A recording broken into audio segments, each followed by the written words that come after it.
There we go. Everybody's looking good. We're all ready to be recorded. And even if you're not, it's happening. So let me end the polling. Thanks for playing along with that survey. We'll do some more. And you guys are going to do your own Google surveys today. So I'm going to go pretty quick on the lecture to give you guys time. I want to share my screen and I want to show you a marketing plan submission, if it will let me. There we go.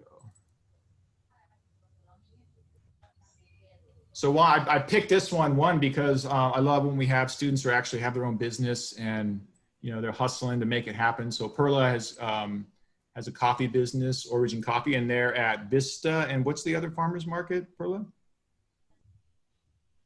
Audio. Yeah, Solana Beach. Solana Beach, thank you. Yeah, so her and her husband run this business, and there's not many that organic specialty coffees out there, and they also deliver.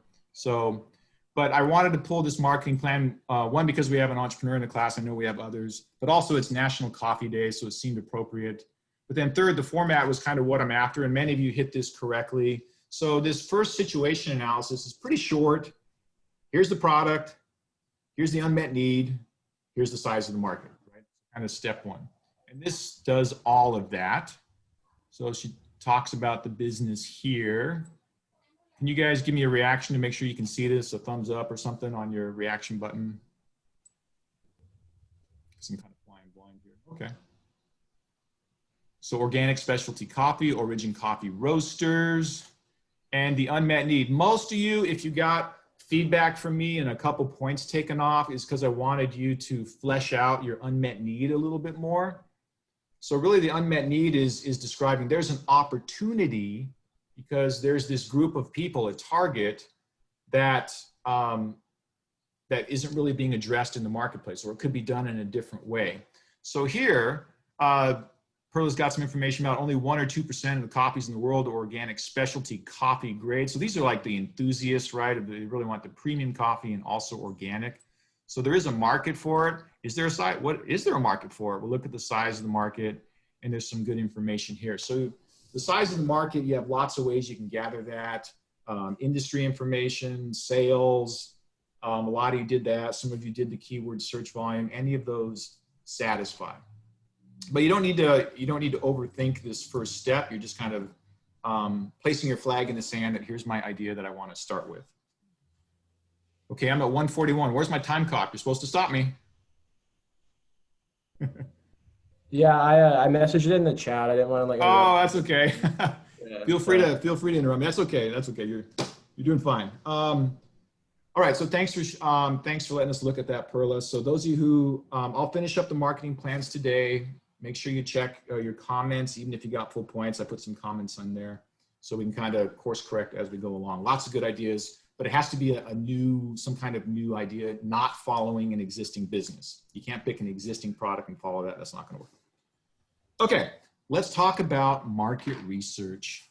So near and dear to my heart, I used to be a consumer research analyst for Jack in the Box. Sounds like a nerdy title, and it kind of was. Mostly I did a lot of focus groups and product testing. And that's what I want to spend about 15 minutes talking about here. So I'm going to go to full screen. So there's lots of different ways to gather market research, but the reason as marketers that this piece of the marketing puzzle is so important is because you represent the customer, you're making marketing decisions on behalf of the company, and if you guess wrong on the direction that you need to go with a new product or a new ad campaign, anything, and if you don't have market research to back up that decision, and if that idea goes sideways, it flops, you're probably going to get fired. So you don't have many opportunities, right, to have a failed product launch or have a failed marketing campaign. So market research really has two purposes. The hidden purpose, and the reason why senior executives in marketing and companies got to where they are, is because they learned to defend their decisions with market research. We talked to the customers, they said they want this, So even if that decision flops, they had some research to back up their decision. So sometimes it's cover your rear end type of stuff to do market research, but usually market research is intended to help us as marketers know what the customers want. What type of products do they want? What type of advertising materials do they want? All of that. But we're also a little irritated with market research because we've all been victims of surveys and online stuff, and we're constantly getting bombarded to answer questions, and it just gets really old. On the bottom right here is, let me back up, is a survey that Cambridge Analytica did for Facebook years back. I don't know if you've seen the movie, I think it's called The Great Hack. You can hit me in the expression buttons with the thumbs up if you've heard of that. But this is basically where Cambridge Analytica used this survey tool to kind of find out what personality you are as a Facebook like free add-on, and lots of people did it. And when you agreed to the survey, Facebook Analytica went in through your Facebook account and grabbed all your information, and they sold it to a lot of people. So there was this big hack. If you get a chance, check out that documentary. It's called The Great Hack, and it really lays out how data, and our personal data, is now the kind of top commodity in our economy, more than oil, right? So data is a huge asset, and it's getting sold, and we're not happy about our data protection stuff. So market research is kind of at the forefront of that. Let's see if this piece is working. Here's a standard survey question. Now, I want you guys to jot this down. The two things I want you to get out of this lecture is an understanding of what a quantitative research question is versus what a qualitative research question is. Good market research asks both quantitative, numerical, and qualitative kind of feelings and opinions. Let's see if this tool is working. This is Poll Everywhere. You see at the top there, it has, you can text to that Nate Sharp 262. Yes, it's working to answer this question. And the question here is, how would you rate your comfort level with the current state of the US, consider the economy, the pandemic, and race relations? I feel like I'm on a little bit of a political bent just because we have an election year and things are starting to come up. So go ahead and jump in there. Your phone should work that you can text your response directly there. Live in our survey, grab your phones. This is an example. Looks like we've got, I don't know how many people have responded. So this is an example of a quantitative question. So a quantitative question is where you have to pick a specific answer choice. Like, would you buy this product? And your choices are yes or no. Or do you agree with this? Is this statement correct? True or false, right? So you only have a select choice, like multiple choice. So you have to pick a predetermined list of questions. That's quantitative. Quantitative is easy to roll up into survey results. And I can, if I did this survey for all my classes, I'd have like 300 students, and I could say out of the 300 students, 75% of them said they were very uncomfortable with our current state of the United States, right? And I've got some survey results. That tells me the what, 75%, or in our case, currently 50% are very uncomfortable with our current state, but it doesn't tell me the why. So quantitative kind of tells you, if you have an opportunity, would you buy this product? Yes or no. Or do you like this product? And 75% of the people say, no, I wouldn't buy it. You have a problem. But what quantitative doesn't tell you is why, right? So that's where we need to get to qualitative. So when you think quantitative, quant, that's Latin for numbers, it is close-ended questions, and it's meant to be easily rolled up in statistical representation of the population. 62%. Boy, if you add the 62 and the 23, we've got 85% of you are either slightly or very uncomfortable. I'm sorry, folks. I feel bad for the young people. I've been through a lot of elections. I'm 55, And I get it. There's a lot of stuff weighing on everybody right now. So get out there and vote. Just, you know. So let's go to the qualitative version of this survey question.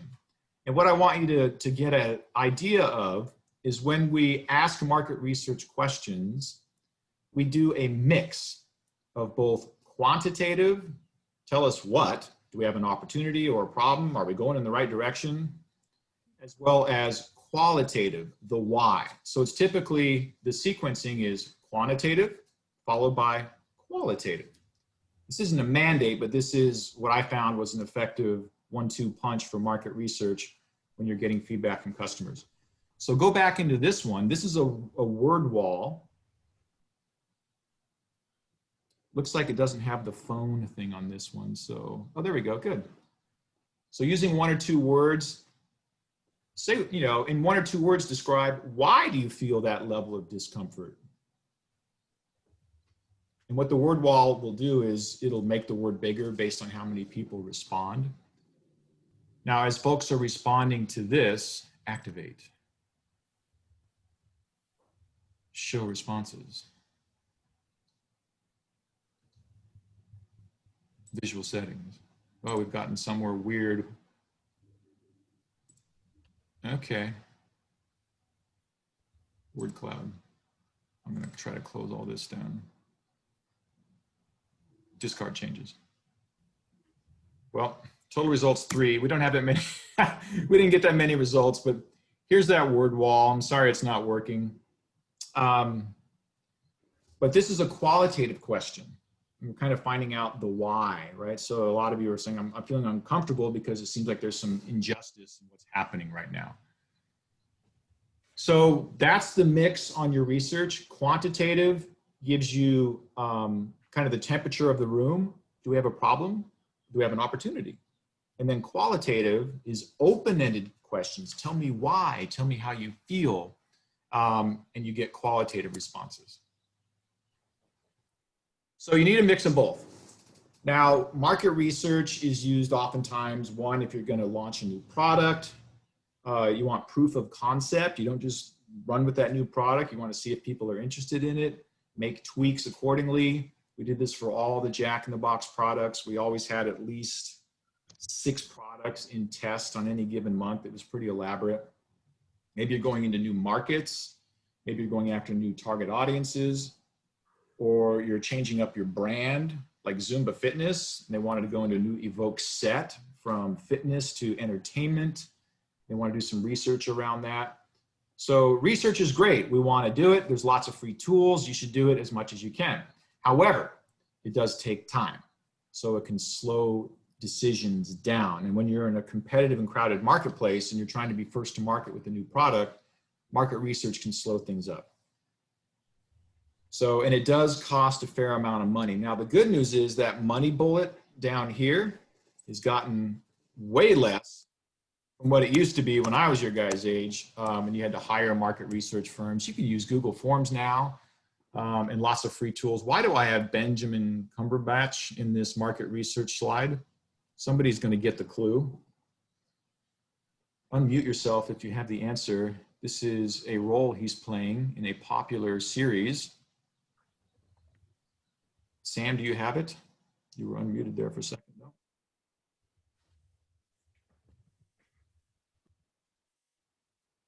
Sherlock, the Sherlock series. Oh my gosh, you guys have to watch this. Anyways, he's a detective. It seemed like it was appropriate for market research. All right, tough crowd. Let's move on. So I want you to get the difference between qualitative and quantitative. That's what we'll work on primarily today. These other terms in the second bullet point, like consumer panel and population, those are in your study guide. You can read those definitions there. So I'm not going to elaborate too much on those, but those will show up for your quiz this week. And then I want to use some balance of time for Google surveys. I'm going to skip this market research process, so don't worry about that. I'm going to just top line primary versus secondary. Primary, like in your English classes, you're going out and getting new research. That's primary research. Secondary research is stuff that already exists. So if you're talking to customers and doing surveys, that's primary research. If you're reading somebody else's printed research report, that's secondary research. So sometimes you don't have enough time to do primary research. It takes too long. It talks to, to talk to customers live. Maybe you can find some existing research that answers the questions. When I was at Jack in the Box, the packaging team wanted to know, what do people prefer for beverage cups? Do they want paper or plastic? I said plastic because they can reuse it, but that was just my idea. They wanted to do research on that. So instead I said, we don't have time. Our budget is already kind of over for the market research department. I'll get you some secondary research. I called up Coca-Cola, said, can you give me some research on beverage container preferences? Of course, they have lots of it because that's what they do. And I gave them that research. It wasn't exact to fast food, but it at least satisfied the question. So primary gives you exactly what you need. Secondary is stuff that's already out there. So I told you a little bit about quantitative research. So that gives you the what. Do we have a new product? Are people interested in it? Yes or no? Do we have an opportunity or a problem? And typically it's large sample sizes, 200 plus people, for your statistical classes. So it's statistically relevant, close-ended questions. You have to choose a specific answer, yes or no, or multiple choice. So it's data, and you can easily roll it up with an answer that, hey, we did the survey, 80% of the students who responded are somewhat to very uncomfortable with our current state of our country. So that's quantitative. Barcode scanner data, even watching people in stores and gathering that data, it's numerical and it's large sample sizes. That's quantitative research. Surveys are the most common. They also use market research for advertising strategy. So you'll see things like aided and unaided recall. This is not on your test, but when I worked for Petco, we would do commercials where we stripped out, we would just show images and they would have to figure out who that commercial was from. And we call that unaided recall, meaning how strong is your brand? Are people able to recognize your brand from your advertising? Aided recall is when you actually identify the brand.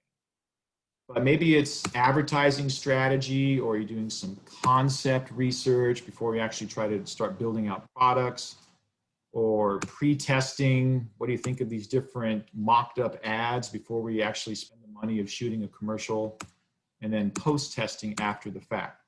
So there's a lot of research that's done, and the bigger the company, the more money they have to spend on research. So that's quantitative. Any questions on quantitative? I'm going to check the chat real quick.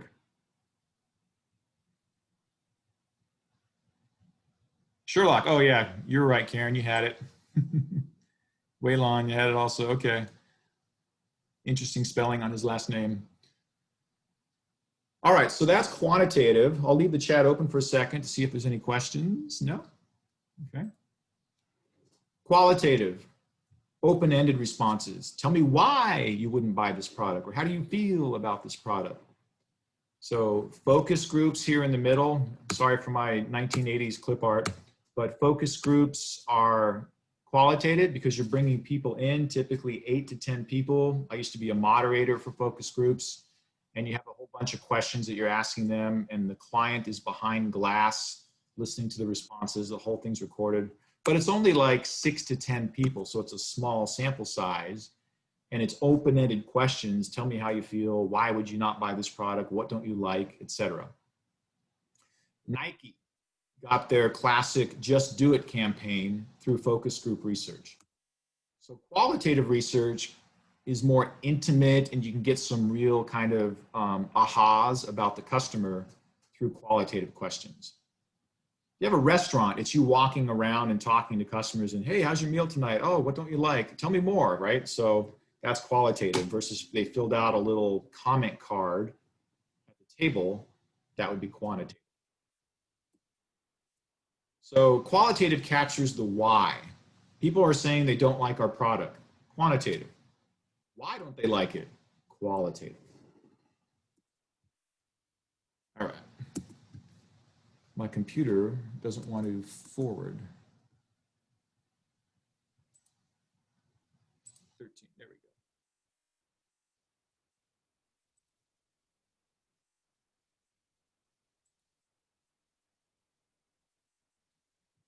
I'm going to back out of this for a second. Looks like it's locked up a little bit. Okay. So let me share this again. Done. Present.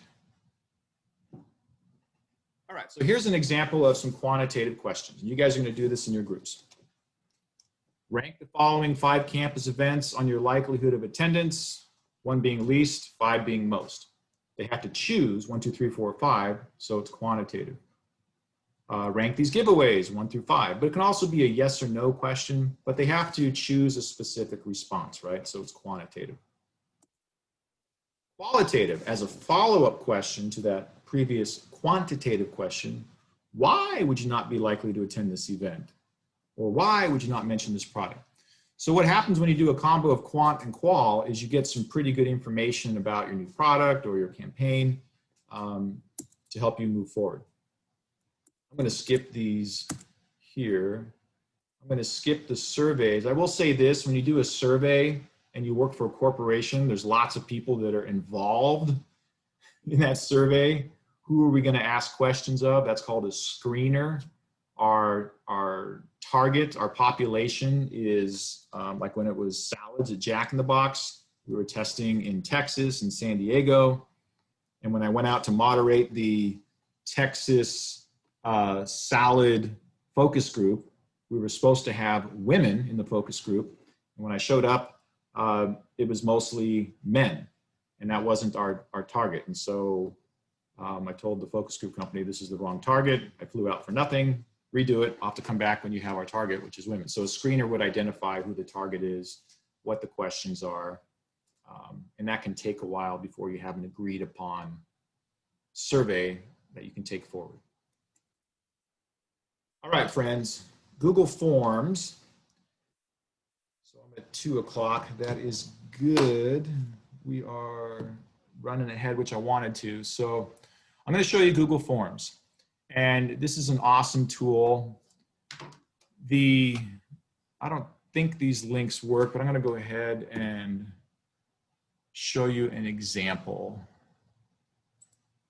So I'll put this link in chat right now to Google Forms. Just another of the free tools that Google has. So that link is in there right now. So grab that and open that up as a tab on your browser. So Google Forms is a way for you to create surveys. Here's a sample survey. And yes, there's me with longer hair from a ways back at Grossmont College. But I'm surveying this class. What do you think about this class? Did you like it? Let me ask you this. Please put it in the chat. My first question, would you recommend this course to another student? Yes or no? In the chat, answer. What type of question is that? Qualitative or quantitative? And you can just go qual or quant. Would you recommend this course to another student? Yes or no? Bingo, quant, quant, quant. Yes, quant it is, because they have to select one of these 2 choices. How about the next question? If you wouldn't recommend my course, my feelings are hurt, my ego is bruised, why? What type of question is that? Qualitative. There you go. So you see you do that mix of quant and qual. And what I get as a result, Google Forms makes it super easy to roll up that data. So here I've got 70 responses. Would you recommend this course? They're saying yes. What do you like most about this course? It looks like the lectures. I'm surprised. I listen to my own recorded lectures, and even I don't like my own lectures. What do you like least? They don't like my student presentations, having to do them, and they don't like the Canvas assignments. Is this quant or qual? In the chat. The pie chart? The pie chart results. Okay. They've got 1, 2, 3, 4, 5 choices to answer. Yes, it's quantitative, exactly. Because they have to choose. And then I asked for which topics did you most enjoy? Tell me, open-ended, quant or qualitative, in the chat. There you go, qualitative, because it's open-ended. So Google Forms is free, it's easy. I'm going to show you now, real quickly, how easy it is to create a survey on Google Forms. And then you guys are going to break into groups and do this on your own, and you're going to create some fun questions. And if we have time, we'll have students fill out other students' surveys. But you start by going to blank. So again, I'm going to put this link, if you missed the link to Google Forms, the gateway site is in the chat right now.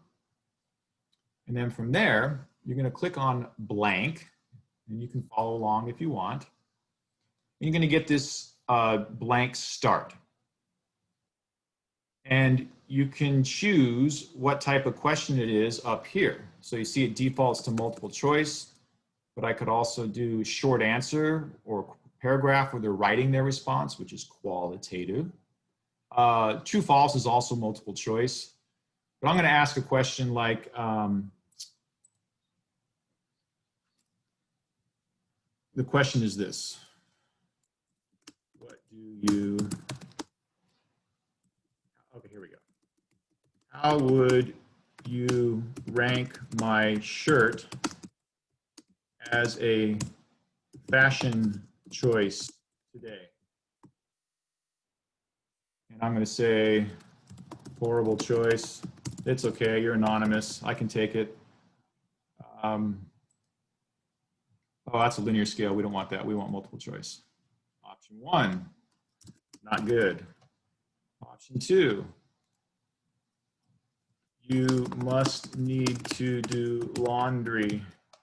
Option 3, kinda yoga-like. And option 4, we'll just do 4 because I'm running out of things to type.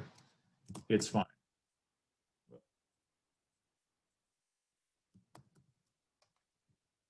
Sorry, my computer's lagging a little bit. All right, and I'm going to, so there's that question. And if I wanted to send it out to you all, which I'm going to do right now in the chat. So as your group, you're going to come up with 6 questions. What I want you to do is have a quantitative question followed by a qualitative question. Your quantitative questions are just going to be multiple choice like you see here. Then you follow up with a qualitative question. Let's do another one.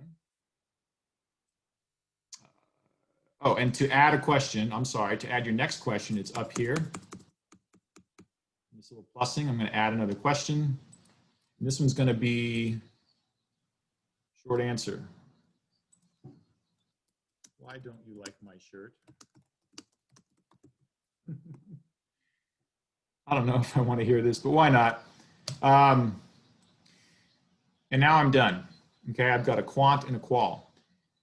So I'm going to, so again, to add questions, you hit this plus button here, and then you will select what type of question it is right over here. Okay. And then now I'm going to send this question to you. I'm going to hit send, and it's going to say send via, and you've got some choices here. I want you to select the link button right here. I'm zapping on it right now. Select the link. Go ahead and shorten it. Copy that link. And then you're going to put it in the chat. So I'm going to put this link in the chat right now and call it shirt survey. And you guys should be able to go ahead and click on that link and tell me how you feel about my shirt.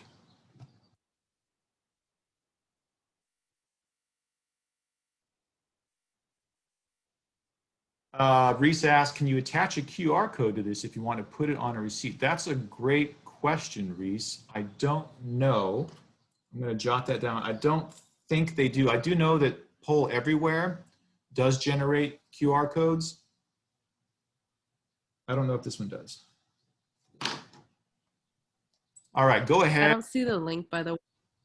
The link on, all right, let me hit it again, everyone. The link's in the chat forms.gle/ you guys see it? Someone unmute, let me know if you see it in chat. Yes, it's there now. Thank you. I see the responses coming in.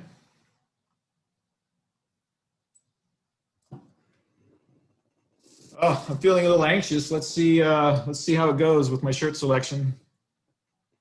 Can you send the link again? You want the link again? Yes, sir.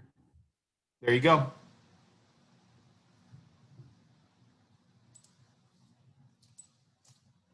So how we doing on time? We're at 2:09.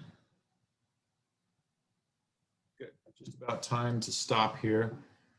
Let's see how your responses came out. I know they're still coming in. We've got 20 in there. 70% of you said my shirt is fine. Drippy, nice. I do know what that phrase means. I only like blue shirts. You guys are too kind. Okay. Kind of yoga-like. Yeah, I agree with you. It is. It's actually a yoga shirt. So you nailed it.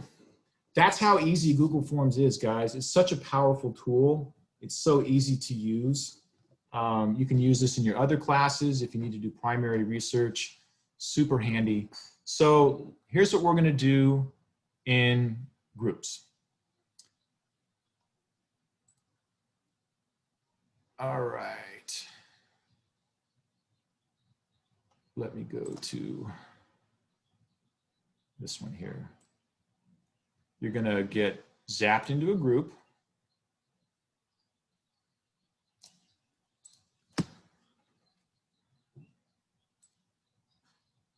And here it is right here.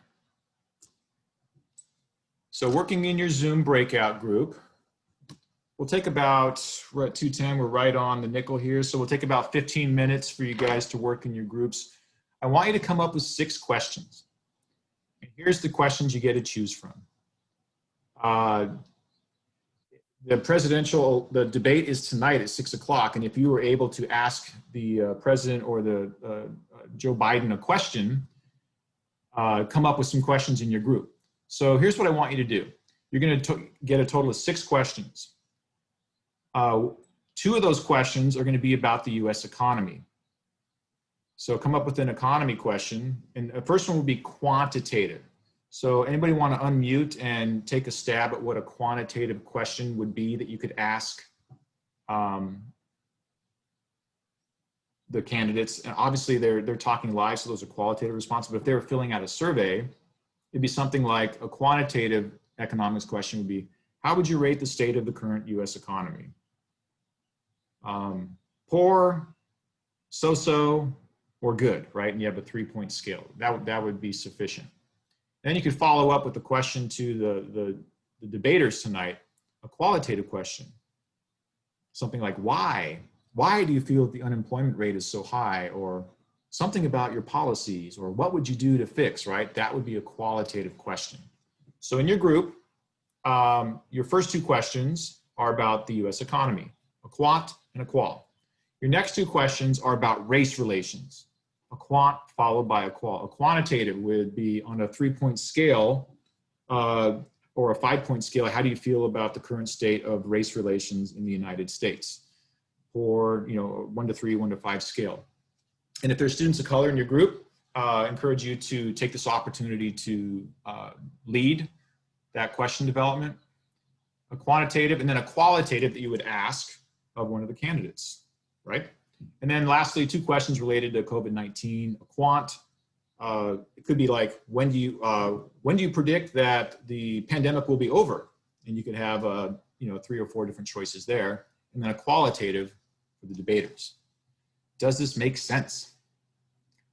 I'm going to put all of this in the chat. You'll have about 15 minutes in your group.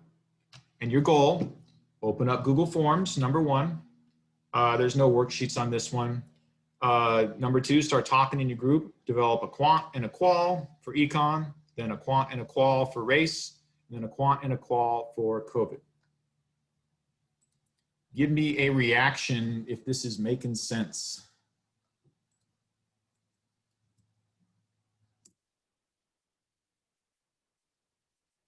Or hit me in the chat before I break you in. Okay, looks like it's making sense. Awesome, awesome, awesome, awesome. Okay, I'm going to stop sharing so I can see you guys. I'm going to break you into groups. I'm going to call out the groups that you're in. 1, 2, 3, 4, 5, 6. We have 29. Let's call it 30. So 6. We're going to do 6 groups. 6 groups of 5. 1 group will have 4. And I'm going to tell you who's in which group here in a second.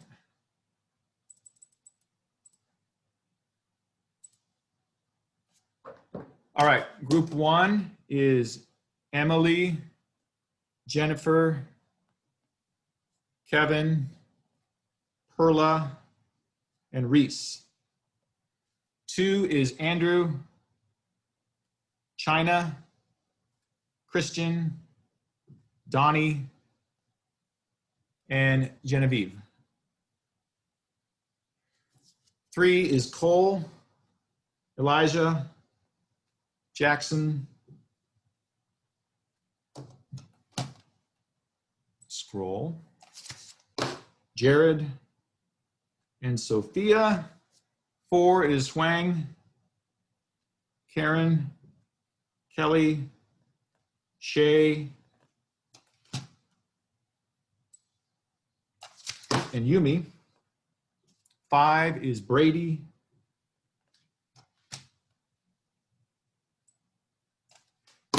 Miguel, Narumi, and Waylon. And 6, oh, I'm sorry. 5 is Josh, not Brady. Josh, Miguel, Narumi, and Waylon. 6 is Brady, Christian, Miller,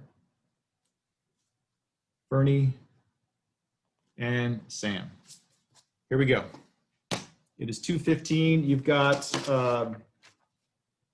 10 minutes to come up with some questions. Nominate someone to be your Google Forms manager, and then the rest of you talk out the questions.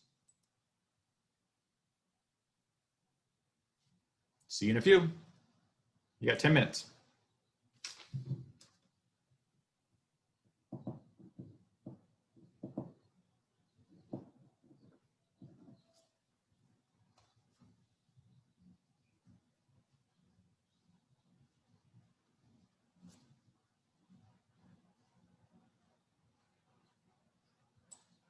Alex, I need to get you in a group, eh? Okay. I'm going to put you in group 5.